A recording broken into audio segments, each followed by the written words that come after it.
Hey, what's up, folks? How y'all doing?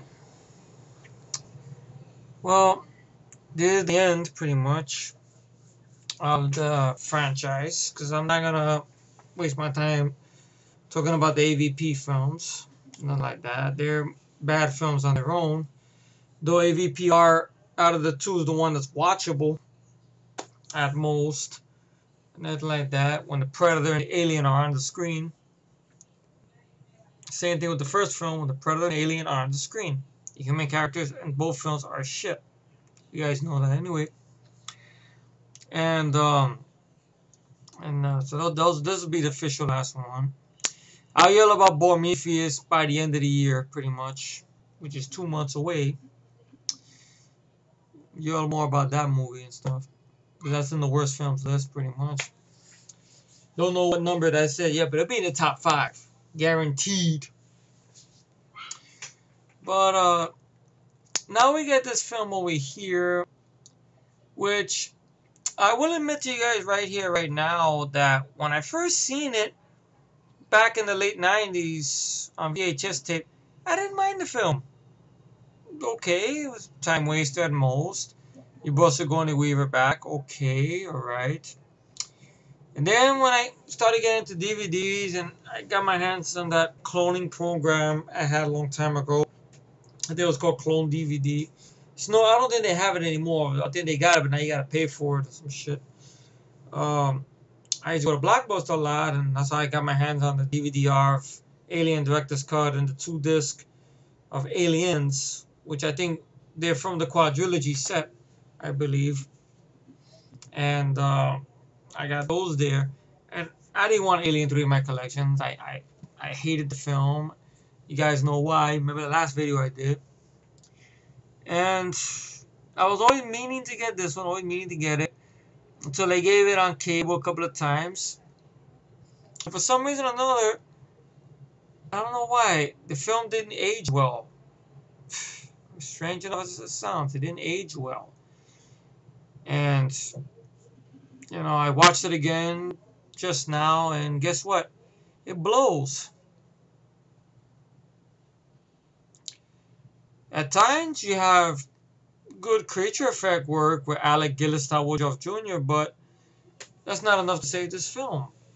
Sigourney Weaver's back just to pick up a fucking check. Because she must have figured, well, life after Alien 3 wasn't shit, pretty much. I mean, what did Sigourney Weaver do? What? She did that comedy Dave, Kevin Kline. What was that movie, Death and the Maiden? That's the one she did with Ben Kingsley and Stuart Wilson, which I heard about, but I've never seen it. Copycat, I seen it a long time ago, and I was bored to tears by Copycat. That was the movie she did before this one, and I guess people start saying, hey, do another Alien. But how? And stuff, and, I guess when the mid-90s, when you started hearing about scientists cloning sheep, everybody figured, oh, let's use that for movies and stuff. They did it with this movie, and then, of course, they did it with another sequel I'm not that fond of. Another one that didn't age well with me, Species 2. That involved cloning as well. And right now, Wild Stallings Anderson is using that for his wannabe Resident Evil movies. Cloning.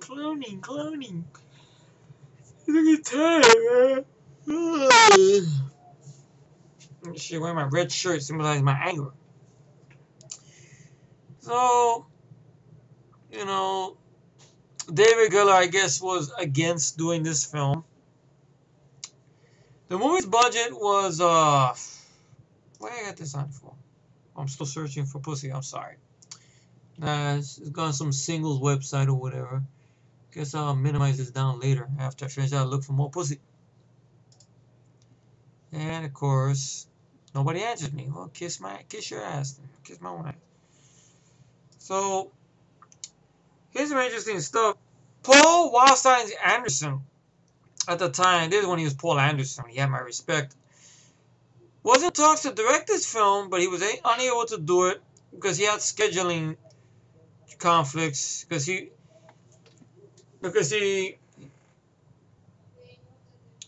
was starting work on Event Horizon, which that's better than this movie. I'll tell you guys that right here, right now. Event Horizon is better than this movie. And There's a lot of stuff in there. The director of this film, some guy named Pierre Jeanette. I don't know, let me see. Fucking director's name. That like that. Now I know this was one of the early scripts that was written by, based on a script written by Josh Whedon. And Josh Whedon, I know, was not happy with the way this film turned out because they cast it the wrong way. They went with a different tone because he was going for more tongue-in-cheek tone, and there were also a lot of other stuff he wasn't happy with. Because basically, this whole thing takes place 200 years later after Alien 3. And of course, the company, which they don't refer to as Weyland-Yutani, but you can pretty much guess it's Weyland-Yutani. You have a guess about it, maybe. They don't see no names of Weyland-Yutani. I don't know if they're around or what. This boy just makes me yawn. Makes me fucking tired, really.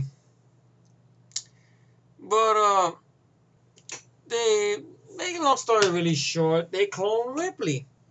Make a clone. She's titled Ripley 8.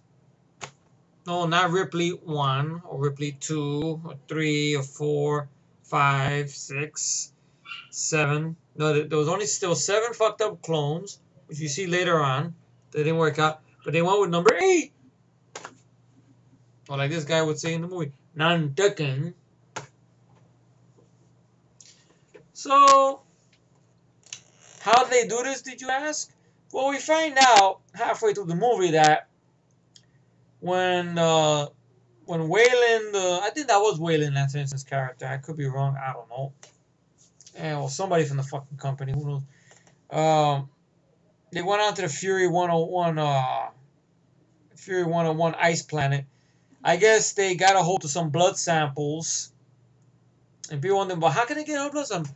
Well, when they took her away from the damn ship that crashed on the, whatever, the cryo tubes crashed on the planet, they must have, have, whatever, Clemens, Charles Dance's character, was putting her through all the things. They take out blood, they do this. So maybe through there, I guess they got a hold of some blood, some sangre, blood in Spanish, and made some clones. But, of course, it took 8 fucking tries.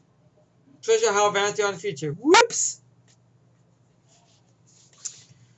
And there was not talk of Sigourney Weaver was going to come back or not. There was another idea for a script that they wanted to clone Newt and stuff like that, but then they scrapped that idea when Sigourney wanted to come back, but for $11 million fucking dollars. That was about the budget, I believe, of the first Alien film, $11 million. So Sigourney Weaver went in for a paycheck. She came back as a co-producer, which didn't do shit, to be honest. And you have a character there, which I want to refer to as number 8, because that's not Ripley. No matter how many times I've watched this film in the past couple of years as an adult, I still don't trust this character. And I saw the regular theatrical version. I don't know if the director's cut filled in some gaps or whatever. I have no idea. If there was like voiceovers with her character or something like that. And shit. I know there was one I seen one time on YouTube where they're showing her ink blocks on something of a little girl and she references Newt. But it's done by what you call it, once again, narration, or her thinking in her head, like a Rorschach or something. I don't know. And you got Brad Dourif in here. He plays one of the doctors and stuff. Really a nothing character, to be honest. You have the crew of this ship called the Betty.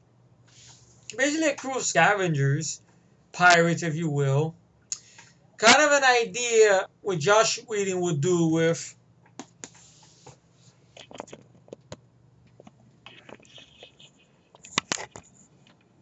let me see that right there, Firefly, which it says on IMDb.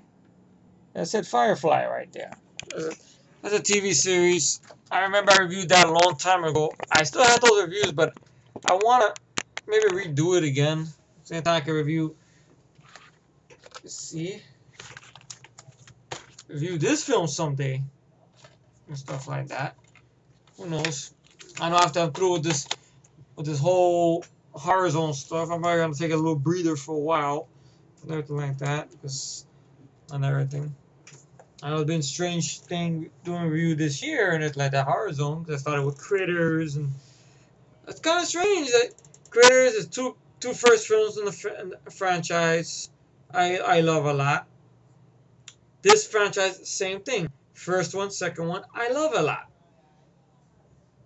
And the way that both the first sequels ended, they don't tie anything to a sequel. They force it.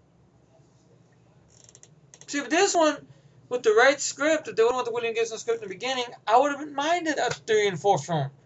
You know, but like that. But no, I don't like guns. I don't like guns. Kill me up. Keep me up. Keep me up.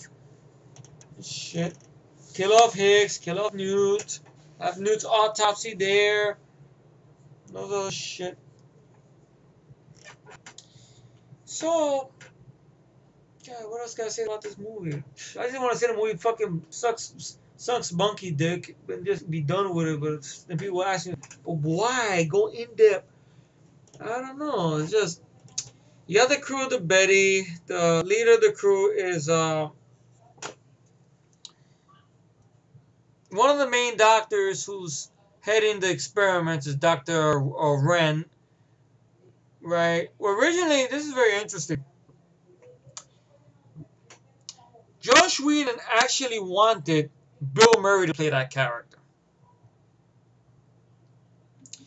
So it would be like an intent to reunite Bill Murray with Sigourney Weaver because they co-star with each other on the Ghostbusters movies.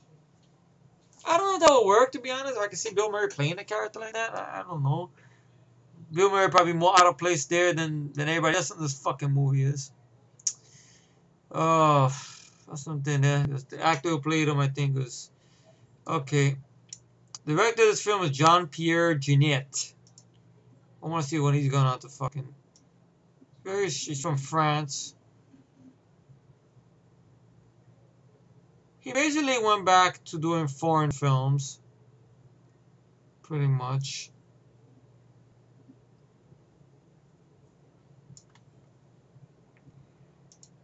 After this, but it was like his only American movie he did, I guess.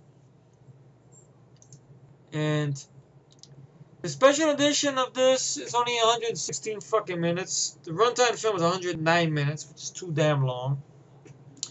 But granted, you got decent little action scenes there. The movie is filmed in like a piss yellow color. I don't know why the director went with that fucking color. The budget for the film was only 75 million. And in the opening weekend, it only made 16, so that's a bomb, pretty much. Even though worldwide, it made back its money, sort of, or whatever. But it was just too little, too late, really, in all honesty. I think originally, after this, they wanted to connect AVP to this, or whatever, but studio didn't go for it, and stuff like that. And, we got the crew of the Betty. I'm sorry if I'm all over the place here. I'm just... Basically, this movie just left me worn out and tired. Okay, Dr. Mason, Dr. Wren is played by J.E. Freeman. You have the guy who's in charge of the military, General Perez, played by Dan Hedaya. You've seen Dan Hedaya in a lot of stuff. Okay, now the crew of the Betty is led by Frank Elgin, who's played by the great Michael Wincott. He's basically given nothing to do here at all, which is pitiful. They kill him off in a stupid way as well. You have his members of his crew. You have Christy, who I liked this guy, Gary Dordan. He was good. I think people might remember him because he would go on to be on the first TV series they had of CSI. The very first one, not the spin-offs they did. And I guess that's it. Was it a video game of CSI? Really? I didn't know that. He does some voice acting here and there. Wow, they even got him to play the same character's voice on the video game they did of Alien Resurrection back in 2000. But pretty much, I know originally Josh Whedon for that character he actually wanted Chow Yun Fat, but Chow Yun Fat's manager Terrence Chang, who's also a producer, turned it down for Chow Yun Fat. But I would have loved to see Chow Yun Fat in there. I mean, interesting. Wow, Chow Yun Fat in a creature movie? Okay, maybe do that for another movie. But Chow Yun Fat doesn't do action films anymore, which is sad and stuff like that. But you got Gary Dodan. You got my favorite in the bunch. I would say the best one in the bunch. Johnner, who's played by Ron Perlman, and this was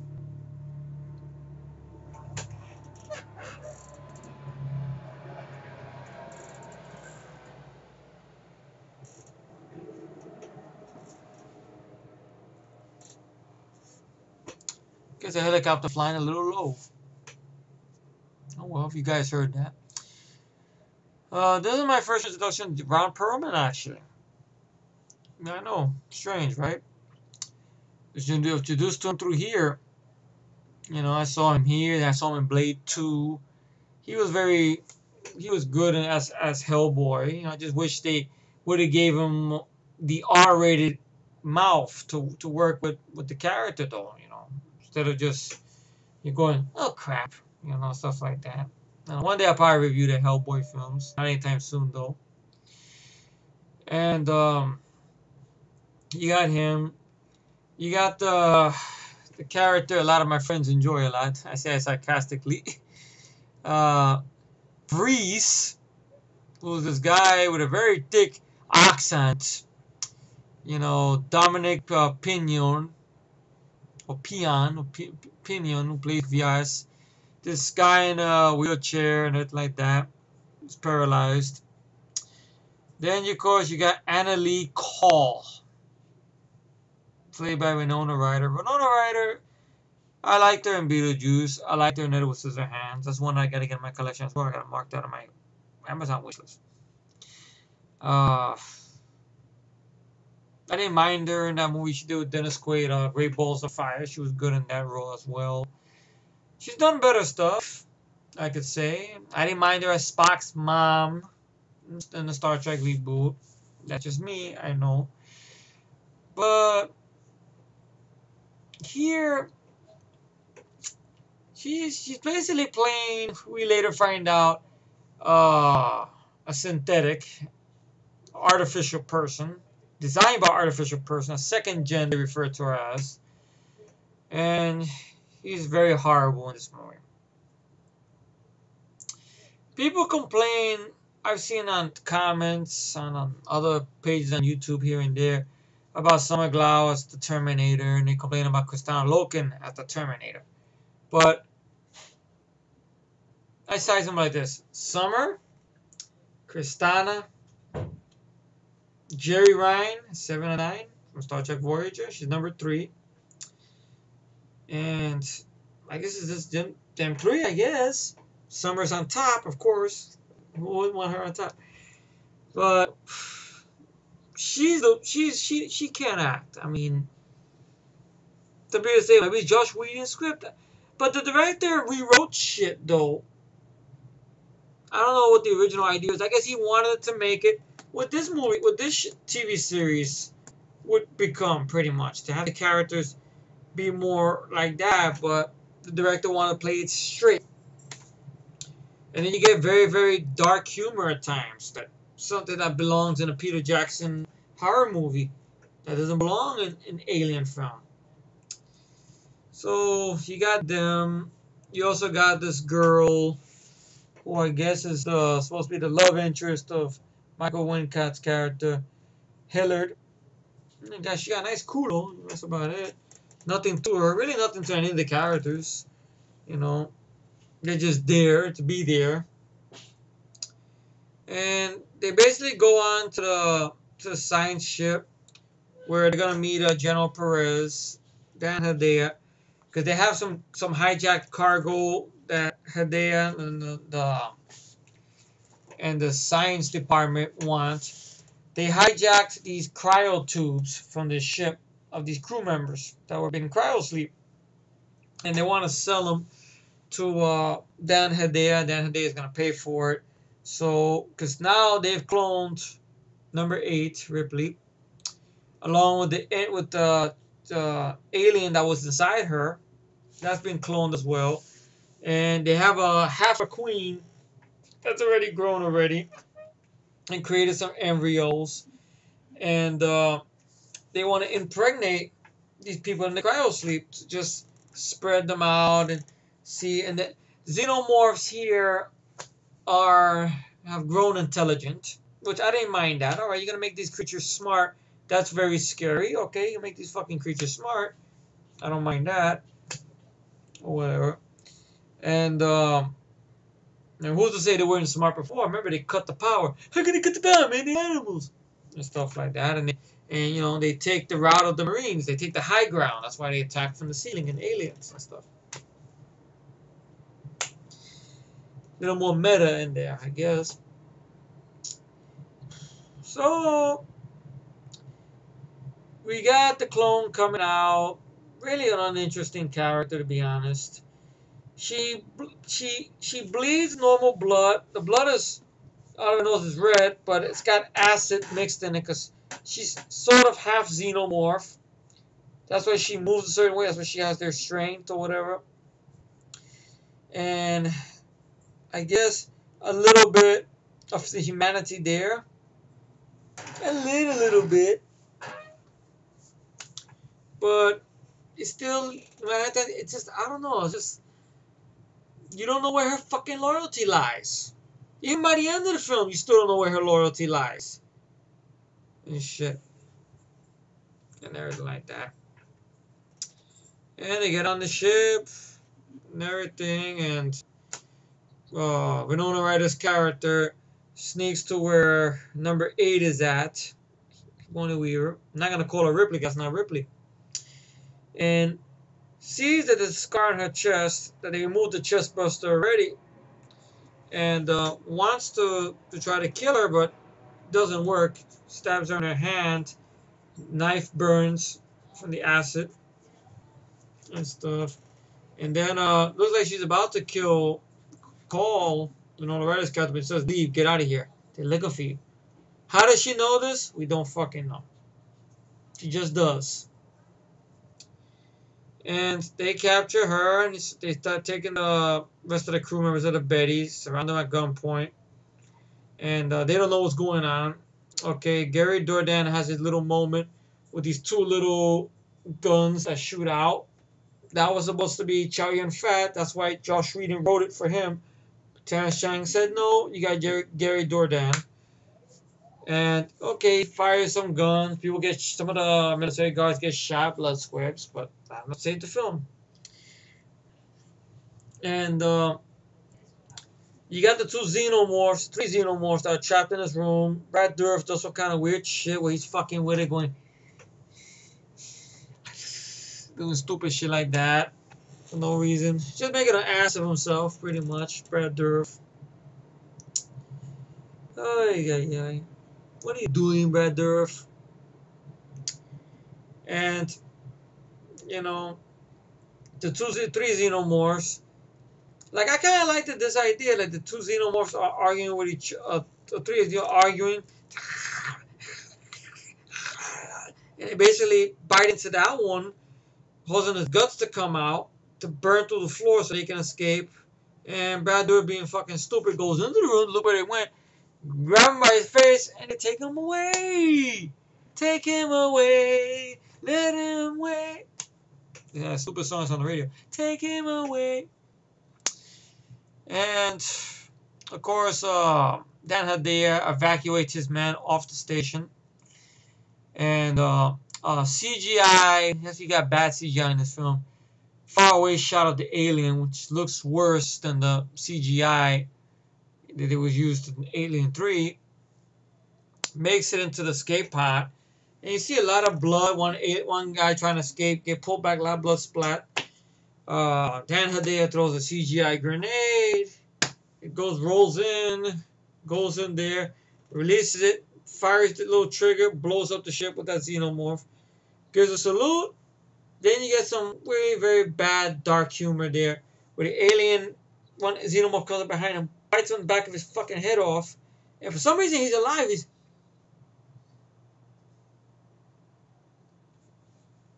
And that's it. Like, that's supposed to be funny. I wasn't laughing. I just think it's fucked up. And then Michael Wincott gets killed in a stupid way. For some stupid reason, he's got two guns with him, which are very boring looking futuristic weapons. The pulse rifle could kick the shit out of these fucking weapons. The smart gun. Hicks' shotgun he had in Aliens are more advanced than these bullshit weapons, whatever they're supposed to be. Either laser guns or grenade launcher or flamethrower. I don't know what the fuck they're supposed to be at all. I'm yawning again. I'm tired. This goddamn movie. Alright, man. I need something to wake me up. How about a Snapple? You ever gonna drink Coke again? Sorry, I'm off the habit. I just say no. Doctor's orders. So, salute.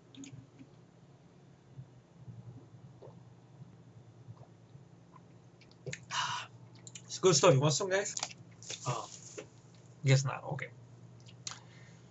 So, he has all these extra guns, right? He got one around there, he got one there. For some reason or another, he's looking down this corridor. They tell him, Elgin, come on. Elgin, come on. He doesn't listen. He looks. He sees one on the fucking floor. He picks it up. You think that'll be enough? He'll go. No. He still continues walking down the corridor. Finds a fucking pistol there. I don't know why the fuck he's collecting all these guns. You got two. Go with the fucking ones you got, Michael Wincott. No. He picks up the pistol. It's full of KY, or alien slime. The aliens made a trap. Wow. I mean, whoa. They pulled the gate out from under his legs. He falls halfway through. He tries to climb back up. And the alien opens his double mouth and bites through his fucking through his back, out through his stomach, killing him. And of course, the crew finds him there. The girl, Hillard, I guess she had something going on with her, cries. They go. They got the Dr. Wren with them and this other guy who's one of the military officers. I recognize the actors. I know I've seen them in a couple of films. The Stepio, who's played by Raymond Cruz. I remember him. He was in Under Siege. He's just there for being there. He's the ethnic guy, Spanish guy, so he's gonna die naturally. So Xenomorph comes from behind Winona Ryder. Gives a oh shit. They tell Cole to get the fuck out of the way so they can blast it. But they say, no, it's near the hole. You can't shoot it. So once again, you got people with guns doing shit. Pretty much. Or at least, you know, the made Ripley's thing. Oh, we can't kill him with guns. And this part doesn't make no sense. But we don't see her actually doing this, though. The clone, number 8, so I'm going to refer to as number 8, escapes her room because the xenomorphs are coming to get her for some reason. She uses she cuts her arm. She uses blood to burn some wires to get through whatever. And I guess gets a hold of the weapon. But we don't see her firing it. We see the alien for some reason, xenomorph, getting close to Michael Wincott's body where the hole is at. Then all of a sudden you see, I guess the alien senses her there. You see a gun come up through there and blows a big fucking hole to the xenomorph. Then she appears and drops the gun and stuff and says, was it everything you hoped for? Then there's a very thing that used to make me laugh, but watching it again, it feels very, very forced on Sigourney Weaver's part. Like, you know, I think that was one of the things that attracted her to come back, because she was like, wow, the character could be darker and darker, but it just didn't fit Sigourney Weaver, sad to say. Like, she just looks at them out of nowhere, and she's really like, so, who do I have to fuck to get off this boat? And then I like how Christy, Gary Dordan looks at her like, what the fuck is this girl's problem? And everything like that. And of course, Ron Perlman, my favorite of the bunch, goes, I can get you off. I'm not sure about the boat, but I can get you off.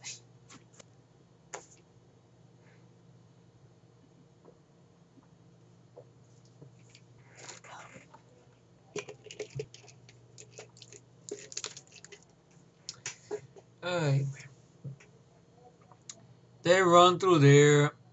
They bump into the wheelchair guy and shit. What is that, guys? They go to this area which flooded. Okay, you get an underwater action sequence there, which almost ended up actually almost killing Ron Perlman in real life. He almost drowned and everything like that. I know Winona Ryder, from what I read up, she almost drowned at 12 years old. So since then, she's never swam or anything like that. She's always had an anxiety about lakes and stuff. So it was hard for her to do these scenes, and she had to overcome it in order to get this done. And she usually have these panic attacks, I guess, behind the scenes. So I read up. You go underwater. The actors did good underwater training, so okay. Then you see some very horrible, digitally late 90s CGI of xenomorphs underwater. I guess the reason they did that is because you can't have a guy in a fucking suit underwater, I guess. And kills the girl or whatever, the one that the fuck buddy of Michael Wincott, drags her down. And for some reason, number 8 is looking. For some reason, looking at the. Then runs away. Like she's aroused, almost like. But you see, you don't trust the fucking loyalty. And they make it to the opposite side because they're trying to get back to the Betty or whatever so they can get off the fucking ship and stuff. Because the ship is moving now. Because now there's an evacuation. All the military people are fucking gone or whatever. Because, you know, they've been killed by the xenomorphs, so they evacuated pretty much. Then you get the little tiny action scene I didn't mind that much. Okay, you get the one where Ron Perlman fires a little, whatever that fucking weapon is, a grenade launcher or something, underwater, and go, the other alien dodges it and blows up the fucking alien underwater, CGI alien. Then they make it to the area where they had to get through, which turned out to be a nest, and a facehugger attacks number 8. Number 8 fights it a little bit there.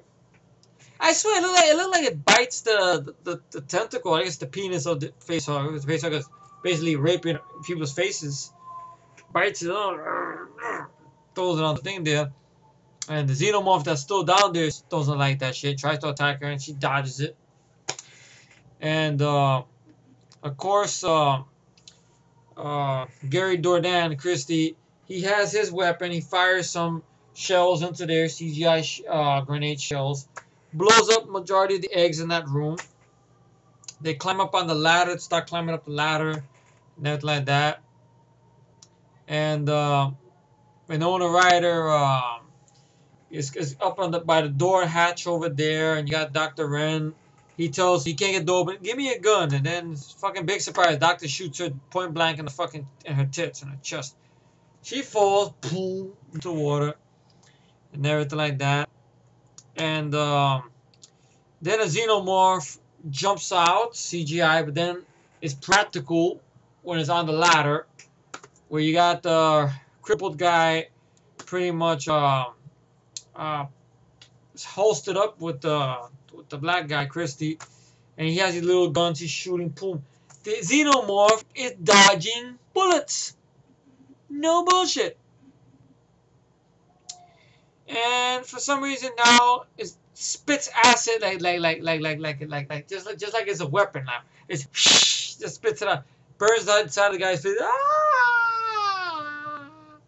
This stuff, and then grabs him by his foot or whatever. And then Ron Perlman, being the badass, he hangs upside down from the ladder with the 2 guns. Fuck you! shoots it point blank in the head, but then it screams, blows up, and I guess that acid must have really got to the black guy, Christie, and he's dying, I guess. He's badly, horrifically scarred, and he's being dragged by that dead alien that's still attached to him, and he self-sacrificed himself so the crippled guy could live. He poof into the water, and then Ron Perlman with his little thing, he sees a spider web there. Ah! He shoots the spider, and says, and then gives a forced one-liner. Hello, party, isn't it? So that's number 8, and Ray's like. And then, for some weird reason, I don't know how, Winona Ryder, I guess from falling down to the fucking water, somehow was able to double back around to another shortcut. I guess nobody fucking seen her, and open the door on the opposite side. And that's when you get that reveal. She's a second gen and stuff. And they need her to go into the computer, which is referred to as father now. It's not mother no more, it's father. To get into there and to lock certain doors or whatever, and keep Dr. Wren from going to the Betty or whatever. To lock that door and everything like that. Same time to okay, the ship cannot destruct unlike the other films or the first film or whatever. So to crash the ship into something or whatever. So much time because the ship is moving on its way to Earth. And I guess that's a bad thing according to these people. Ah man, I stay here with those things and go to Earth. Because Earth is basically nothing there. It's a desert. I guess like the way it was in the Dark Horse comics when you had the aliens and the predators colliding with each other on a desert planet, pretty much. Not a game preserve. Weird game. Oh, shit. So they make this plan. They bump into one of the guys who I believe I liked this actor though. Leland Orser, who plays Larry Purvis, who's one of those people that were in the cryo tubes that was sold, and you know he's very scared and stuff, all this shit going on and stuff, and then Winona Ryder says he should come with us, and it's a panicky scene. I don't know for the character, but I just thought it was a little bit of a giggly scene. The way it's played and stuff, the way it's edited and stuff. He goes, he's got one inside him. He goes, and then Winona Ryder's like, oh, maybe we can get it out of him. He said, we can do it. No, we can't do it. We got no time. And that's all. I gave him 2 back of the head. Make it quick. No, we got to find a way to get. What's inside me? We got to do this. What's inside me? Oh, we got to do it. What the fuck is inside me? And I probably did it better than him, but until number 8 tells him, I'm sorry, I'm not calling her Ripley. Is it 8? Even though there's like 2 fucking squares on her arm? But it's number 8 is supposed to be. You got a little monster inside you. In a couple of hours, it's going to come out through your ribs and kill you. Any questions? Who are you? I'm the monster's mommy. It makes you want to wish that if Sigourney Weaver wants to play a character like this, play a fucking villain in a movie or something. Play a psychopath or something like that. Don't do it to a character that you established in at least 2 or 3 fucking movies already. You know, you want to play a psychopath in a movie or something. Do your version of Silence of the fucking Lambs. I don't know if she'll do that today though. But yeah. And stuff. Last time we seen her as a bad guy was it in Paul, pretty much. Or you could say in her cameo she had in Shit in the Woods. But she was out of place there as well. So, what you get next is, well, the alien captures number 8, takes her away, and to a weird scene, the way it's edited, that it looks like the xenomorph looks like it's doing something to her in a way. But it's just actually just grabbing her and taking her, but the way it's edited, the way she's touching it. And I know that's Sigourney Weaver's weird fetish. She always talks about, I always wanted to kiss the alien or make love to it. Or something like that. I just something sexy about it. Like Sigourney Weaver is very strange. You know, she want to bang an alien. Maybe she had more chance with me, Matt, and Mike. Go a couple of she go a lap around the track with us. You know, who knows? She's a little bit older now, but it's better, more experience, man. Hey. I don't know. We get too deep into this. I know. They capture it. We see Brad Dourif once again looking more pitiful. He's covered in shit. That's what it looked like to me, like shit. Like the alien just took a shit out of him and left him on the wall. Like just he's giving some crazy dialogue. There is no more eggs. Now is giving birth to one being. And it's for you, Ripley. It's one being. And you get the newborn, ugly chupacabra looking motherfucker. Like Matt said. Chupacabra looks better than this fucking newborn. I had a t-shirt a long time ago. One day I should wear it in one of the videos if I can find this shit. The shirt didn't shrink. It was a Chupacabra shirt. See, that's our version of Loch Ness Monster, pretty much, in Puerto Rico. Look it up with Wikipedia. You find out. I know SYFY did a movie of it a long time ago, which I thought, and stuff. You know, Chupacabra really didn't bother no one. I mean, mostly fucked up the animals. That's about it. Killed a lot of goats. That's basically what it means. Goat sucker. And stuff. It didn't kill humans, people, and like that. It's just in the woods, living somewhere there, eating his animals, minding his own fucking business. That's it. So,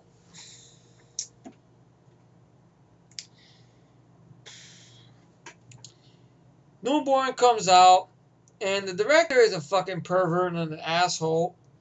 Because originally, the newborn had a dick and a vagina. But the powers to be, thank God, digitally removed it from this finished film. But there are pictures you can find online or whatever of how that newborn originally was intended to look. And it looks pitiful, really. I know that was not the original idea Josh Whedon wanted for the newborn. He wanted to be like a queen. It's like almost the same size as the queen, that big. But because of Sigourney Weaver's big fucking check, I'm guessing, they couldn't do that, I guess. So, she sees it there. It kills Brad Dourif, eating his brains. She escapes. They make it to the ship. And you got Ron Perlman, Raymond Cruz, Leland Orsi. They make it to the ship. Of course, Vries, or whatever, the paralyzed guy. I don't care no more. Make it to that Betty to start up the ship and like that and get it running.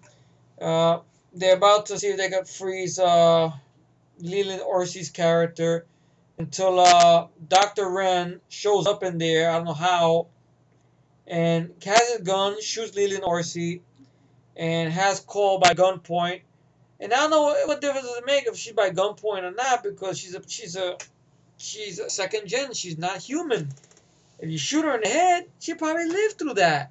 But they don't think of that shit. Leland Orsi, for some reason or another, starts getting ready to fit chest burst to come out. So I guess he has somewhat control. And somehow he's bulletproof. Because he gets shot, big blood squeeze, pa pa pa pa pa. And he gets weird superhuman strength. It bangs Dr. Wren's face into fucking some wall or something. And then screams, good camera shot, goes down the mouth. You see the chest burster come out through his stomach into the guy's fucking head. And then Winona Ryder, Raymond Cruz, and Ron Perlman empty their guns into it. And we don't see much of a splat of the alien or nothing. We see Alien barely get shot in this fucking movie. Just that one scene, or that scene with the one being blown up underwater, and scene where Ron Perlman blew his head off, or the supposed scene where number 8 put the gun through the hole. Because we don't see Ripley pulling the trigger. The only time we see Ripley using that weapon is when we go into the failed clones room. Which if you look at that scene again, in one of the glasses right there, in the specimen glasses, you see a flesh-covered alien. That's almost human flesh color, like a pink color. That was supposed to be the new xenomorph they were going to use from William Gibson's script. And you see like one that looks human with a mouth coming out to the side. That was supposed to be part of the transformation. So, as a joke to William Gibson and to fans who really wanted to see that movie, we see it in this fucking shit. It's like they have leftovers. Look, they failed experiments.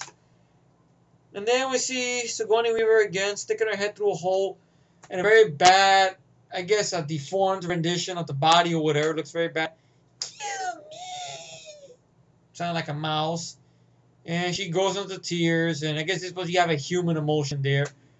Gets the flamethrower, I guess that is a flamethrower, I guess, and burns up the place. About to do something with Dr. Ren, but doesn't do anything, walks away. Ron Perlman has that moment. I don't get it, man. It's waste of ammo. Must be a chick thing. That's it.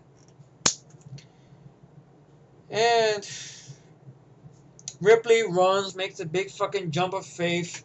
Well, she did it first before Trinity did it, I guess, in Matrix.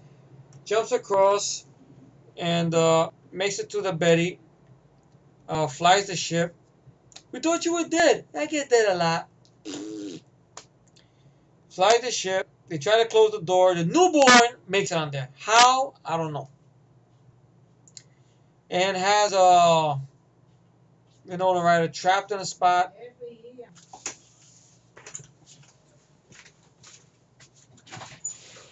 What's this? Strawberry chocolate chips. That's Oreos. Oh, okay, thank you. The strawberry. Strawberries? Okay, thanks. I don't know. I have the chocolate ones here. But that's a strawberry. The strawberry ones? Oh, thank you.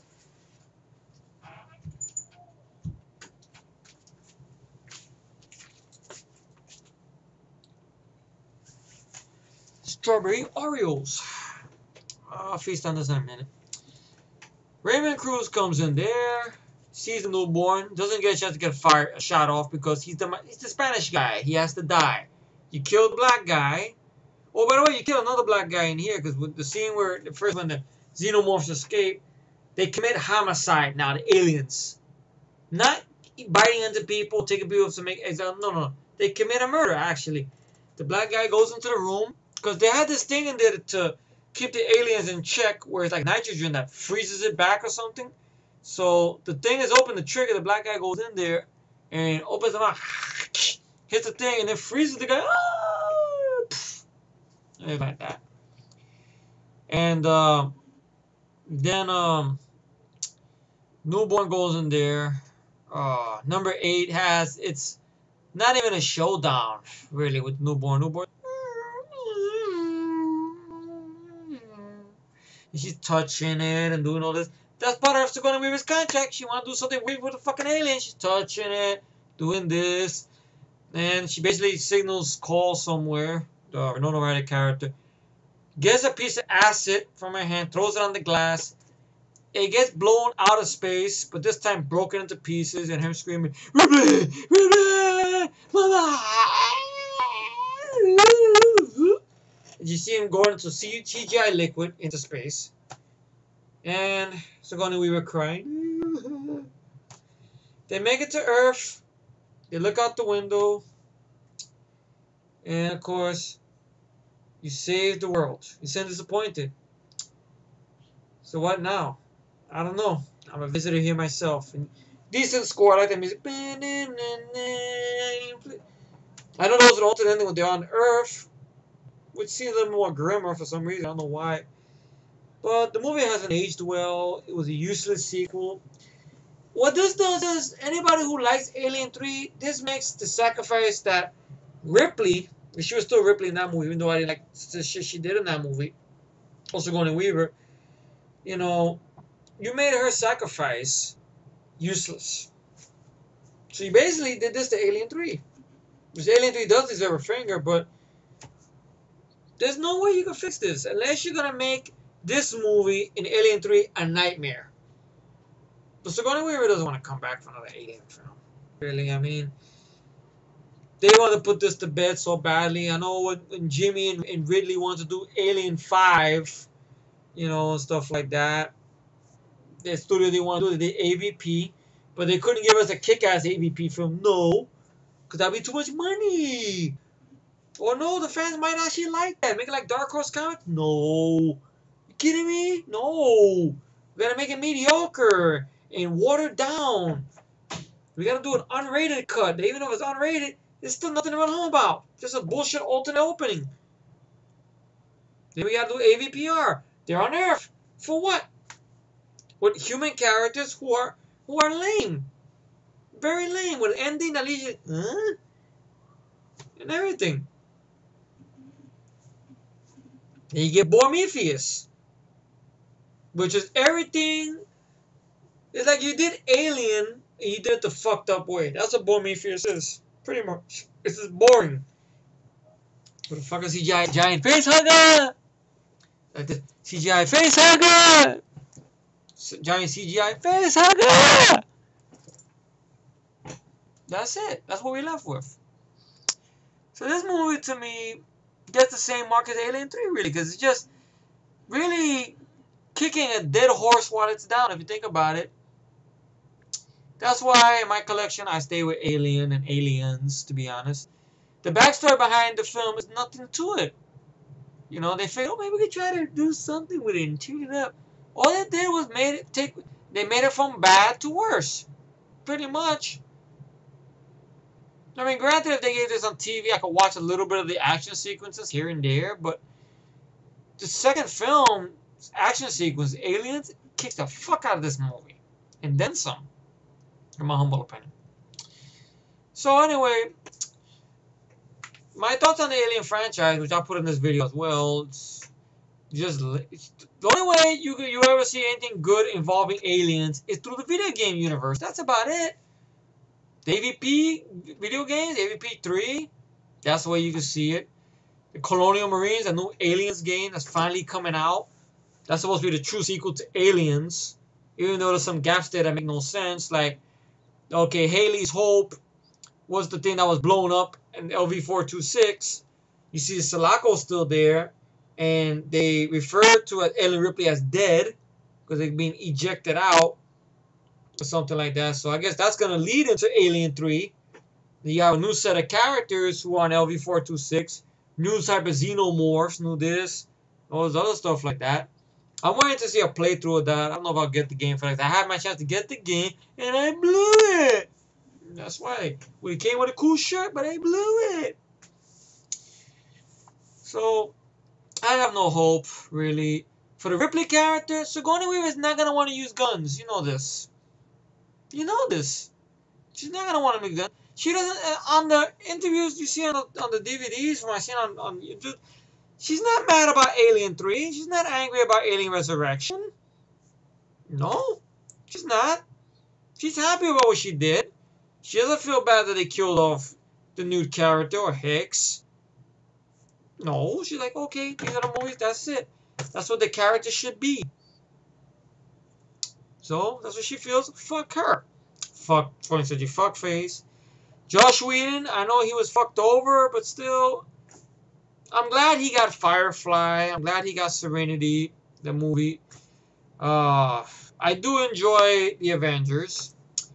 I have a very big problem with Dollhouse. I didn't like Dollhouse. I thought it was a stupid show with a lead girl. Every week, you blank her fucking memory out.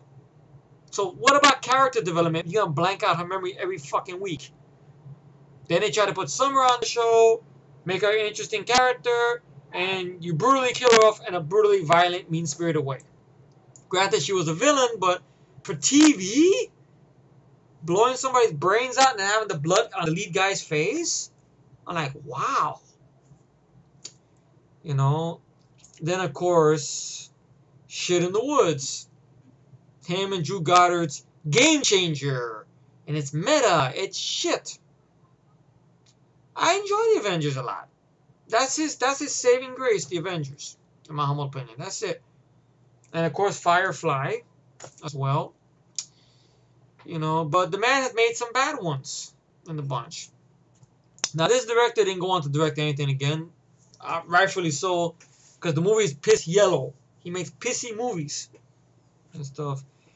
And I guess that's all I can talk about pretty much. I want to go enjoy these Strawberry Orioles. Maybe watch random horror movies I want to review. Movies I was supposed to see if I could get to, you know, before I started the Horror Zone. But maybe I'm going to finish it up. Because Halloween is this Wednesday. And for Halloween, you guys will see a review of... Where is it? Where could it be? I'm getting warmer. You will see a review of this. I haven't recorded the review yet because I'm going to rewatch it again this weekend. Then I'm going to upload it on Halloween. But you will see reviews of some other random horror films, which I don't know exactly what I'm gonna review yet and stuff. That'll be up on the weekend and stuff. The next couple of days I'll do some random horror movies to wrap up Horror Zone and stuff. And then you guys will see a long 1 hour rant on a truly disappointing piece of shit movie, which that'll be uploaded this coming Thursday. I mean, it's uploaded already, technically. It is. Because I gave Matt a sneak peek of it. Because Matt has always given me a lot of sneak peeks of his stuff. So I couldn't send it through any send space or whatever. Because they won't let me send anything more than 1 fucking hour. And everything like that. So it's up already. But I'm going to send it out to the rest of you guys so you can see that rant on Thursday. So please, if you guys would be so patient, I appreciate it. Besides, I did 2 rants for you guys with this movie and with the other one. So hopefully that will balance everything out and stuff. And then see if I could maybe get Friday Night 80s back in action. Maybe. See what happens. And some interesting movie news popped up, which I'll do a video on that as well and everything. Maybe this weekend and see what happens. But right now, I'm going to eat the strawberry Oreos. And the movie's got 0 out of 10. Fuck the studio. Fuck Sigourney Weaver. Fuck David Geller. Fuck Walter Hill. Joss Whedon, he got fucked over, but he couldn't rescue this film. Ron Perlman, he's okay, but he can't save this film. Winona Ryder, fuck no. Everybody else, kiss my ass. I mean, in the movie, kiss my ass. But thank you all for tuning in, and you all have a good night and enjoy the start of your weekend.